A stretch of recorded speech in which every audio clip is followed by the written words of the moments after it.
Yeah.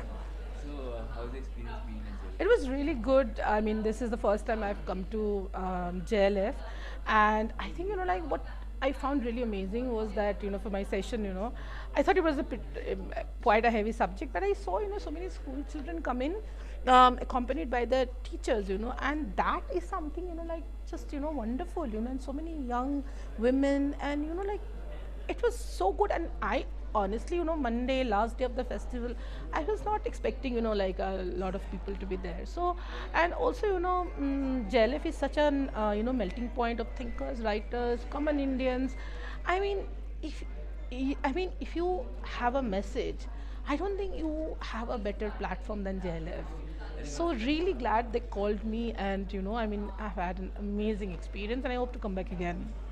I think it's one of the beauties of this festival. That is the diversity of listeners. Even like we have a great diversity of speakers, but we also have a great diversity of listeners Yeah, as and well. I think what I was telling someone yesterday, my first thought when I reached yesterday is, I have grown up with the Kolkata Book Fair, and Kolkata Book Fair is one of the largest in the world, right after the Frankfurt Book Fair. But Frankfurt Book Fair is geared not towards buyers; it's geared towards publishers. But yeah, so Kolkata Book Fair is one unique book fair where there are readers. It's for readers, and we have grown up with that jostling for books. Can you imagine that world probably doesn't exist anymore, but in Kolkata it still does. It is Exactly. there. And we have, yesterday someone was asking me that why is it that you all Bengali women like you write. So I thought about it a little bit, and I said that in Bengal there are two things that all girls are supposed to do. Ek to hai, one thing is that your parents will absolutely, there is no negotiation on reading books. Like I think like since I could read, my mother has taken me every month and bought me books. So there was no choice. And I do the same thing with my son. You have to buy a book. You want something else, you read a book. That, and the other thing is that we all had to learn to sing Tagore songs, which was honestly not nice. Okay, I still remember, my tutor used to come, and I would just run away to the to the terrace, and we had this those cement kind of tanks, and I would just climb the ladder, and I would go and hide, because my mother had a fear of heights, so she couldn't come up there to get me down. That is so But the books one, He is a definitely. Bengali, he gets it. Yeah. I was Oh, going no to. wonder, he was giving me such sympathetic looks. He's like, yes, I get it. I was waiting for her to finish so that I can speak in Bangla or something. Just And I have like, always Oh. told him that there is something about Bengali people. You guys are good at art, yeah. Be Uh, it writing, singing, uh, or painting. because and all that. we are, There it's is- something very inbuilt in us. Our parents push us the for it. moment internet came in our house, মা আমাকে বললো সাগে টাইগরের গানগুলো download করে চালু করে Ay, দিতে। ay. This is Uh, always there, like. See, I am 46. My mother, I met my mother a few days back. She's telling me, Rabindra ঠাকুরের গান শুনিস না, ডাউনলোড কর, ডাউনলোড কর। Rabindra Sangeet. I was Huh. searching for that phrase. Arre, I just forget suddenly. it's nice, but it could be a little depressing sometimes. Like, and my son only listens to rap. Okay, and my mom is like, কি শুনছে? হ্যাঁ, Rabindrasangeet Such a শোনেন? singer that is. Okay, I want to ask you this question. Uh. So, do you force your children to learn Tagore and all that, like your mom did, because you know the.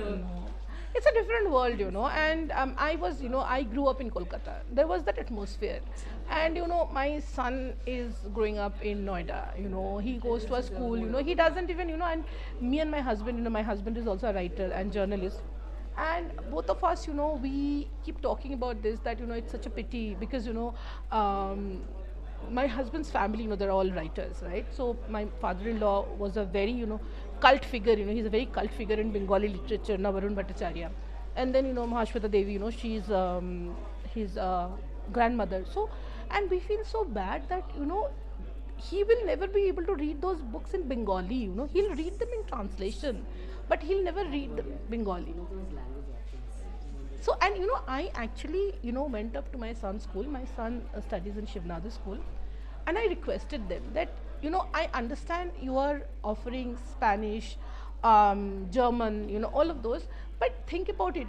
This city, especially Delhi, it's a city of migrants. People have come from so many different parts of the country. You should offer regional languages. because I really wanted him to learn Bengali, but there was nowhere, it was not available. So I think, like schools also need to kind of, like see, if we are to save our heritage and culture, it has to start from schools, right? Why should we offer, Spanish, German, French? Both, like they can take, like they can, if someone has that kind of inclination to learn languages, they can go and study languages. But why shouldn't a child, be learning his mother tongue? I'm from Chennai. Yeah. Our schools don't even teach Hindi. Because See, that is I'm okay. just saying it's That not is very choice. okay. That's a political thing. No, but I'm just saying they don't have, and many schools in Chennai don't teach Tamil also. Oh, For that that matter. is not good. So I'm just telling you, Right. there are many schools that take the pride in the fact that they teach only English and foreign languages. See, the point is that what use would be the foreign languages? When you take, foreign languages in school, you are not really becoming an expert. Most of the kids can't even read or, like I write. did Sanskrit throughout my school. Right? I can't still read any books in Offer languages, if we are talking about, saving our heritage and culture, then heritage and culture are embedded in languages, right? There's songs, songs and literature, folk tales, so save heritage and culture by saving the language. And if we are taking everyone out, like of their, native place, then, we are also losing the language, the culture. My son, is like, you won't be able to say that he's Bengali. He doesn't eat fish, he doesn't, like, he speaks very broken Bangla. So when he talks in Bangla, I say, please stop it, like, I cannot, take this. I cannot take this, this is torture, okay? And then my mom says, phone e kotha bollam kirom bhanga bhanga Bangla bole. What does that mean? So, When he's speaking in the phone, he's just speaking some broken. It's just the accentualities of the language. yeah. It's So she's like, and now she's used to it. And now she says, it's so sweet, na? He speaks such broke. And I'm like, they have given up, they are now finding it sweet. No, even a small effort that he makes is sweet. No? Yeah. So he is very conscientious that way. So he tries to speak to his grandparents, in Bengali. Tries sometimes to talk to me in Bengali also. I But think that's required also, that pride that Bengalis have in their culture is just so fierce about them. Yeah. Even I would say to a large extent even territorial about them. very, my God, Roshogulla, fighting with Orissa over Roshogulla and this and that, and fighting with Bangladesh over Hilsa, my God. Like, look at, the Derby, Mohan Bagan, East Bengal is like riot. I'm not able to hold the camera steady, yaar. See, that's art. This is so much. That's art. Shaky camera movements. The person who said this will ask, can't you even hold the camera steady? No, we move on to the next question. Wow. This is probably the most fun. Oh, I'm glad. You want to start to the day, yaar. Absolutely. Also tell us about your latest book for our Yeah. readers. So, lies our mothers told us. It basically, chronicles a woman's entire life cycle. From the moment you are born and, you're a kid, you go to school, you're educated, working, not working, marriage, So, I'm trying to do with the book is that, I say this all the time that, India has some of the most impressive, like laws for women, programs and policies for women. But unless and until we fix the base, like where it all begins at home, women are not able to benefit from all the rights that have been given to them. So I felt like there was a need to put it all down. Like lots have been written. It's not like I'm saying anything new in the book. But articles come and go. People read. They like some. They don't like. Gender articles mostly people don't read. I have been writing over the last 23 years. I think like 4 or 5 people read my articles. I love reading articles. Okay, they see you are one of those 5. You're probably the 6th one. so you want to see, I found a new side to myself now. You can tell your son, somebody called me cool. So my son is the comedian of the house. I think I'm learning from him. Or maybe he learned from me. But anyway, in a nutshell, I felt that, this needed to be, a book is not something you can wish away. You can wish away an article, but a book is for, perpetuity. So I felt like, all of these things, need to be put down and, shared with some personal insights, because, I think, like most books, on gender are written from a very academic perspective, or, and I am really fond of the personal essay genre of writing, and I feel that as a writer, everything that we write is autobiographical, whether fiction or non-fiction. But in non-fiction, we actually get a chance to lay open our lives. Not everyone is, like comfortable with that, but I have always been comfortable. And I felt that, if I have these experiences, if I'm asking women to speak up, to stand up for their rights, I can't really hide. If I want them to open the doors to their homes, I need to first open the doors to my own home. So that's it, really. So, as time goes on, feminism as a word just keeps absorbing all these different connotations. Yeah. So, this might be a question you might have answered before as well, but what does feminism mean to you? Equality.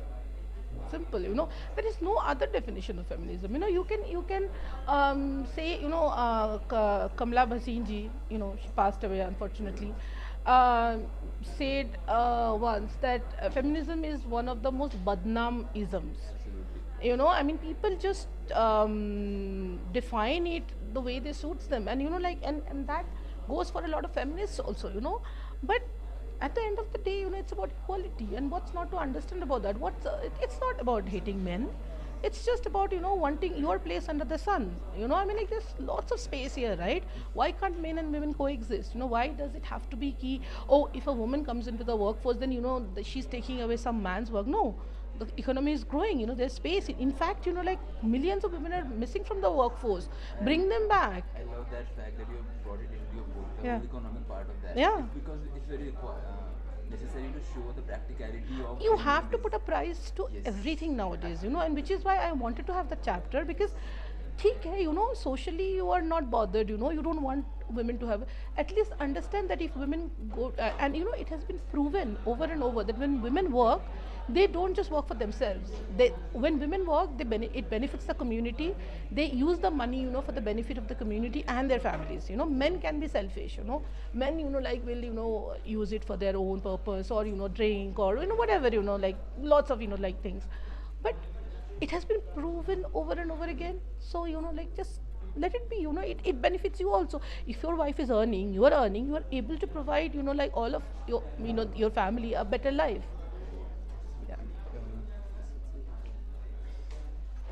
So do you feel optimism with the new generation that's coming up? And it's just a tiny question to this. Do you also see the current regime acting sort of providing some deceleration to, or just taking something backwards to feminism from a feminist perspective? So to say? There is hope.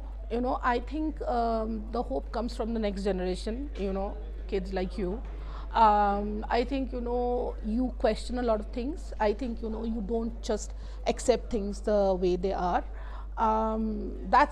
That really gives me hope. I always say this, a very unpopular opinion. I think, like men of like our generation needs to just Yes. vanish, okay? For, real change to I take have had the place. exact same conversation with so many people. So, they are the ones, who are holding it all back. And regarding, like the government, I think the government is trying, okay? But I think again, there is a misunderstanding, like they are doing what they do best, okay? What can they do? They can't come inside our house and change our behavior, right? They are doing what they can do. They're making laws, they're, like changing policy, they're, giving women, like opportunities. But they can't come into, so this, the process, has to be between people and the government. So you can't reform the system without reforming your home, right? So I think, it's a collaborative effort. The government can't, like just do everything for you. They can make policies and programs. The last summit up. What are you reading right now? Are you reading it? If you are reading anything, you can cut the talk. I am always reading, which is why, I'm thinking, because I read 4 or 5 books at the same time. Give us a list. Same. No. That will take a lot of time to think. So, I have had COVID 4 times and my memory has really been affected, okay? So, sometimes I forget which book I'm reading, so I have to go back and, check the title. But the last book I finished was Catch 22, reread it, and I think, like every young person, read Catch 22. You will be able to understand so many things about modern life, and the fact that someone was writing it at that point of time and it is still so relevant today. And also, I read a lot of thrillers. I love psychological thrillers, okay? So anything that is bestseller, it's in my Kindle. Perfect. Thank you so Also much. reading Hawa, which is like, my father-in-law's book. It's been recently translated into English. So the book just came, like home just recently. So reading that as well. Thank you so much, ma'am. Thank you so Thank you much. very much.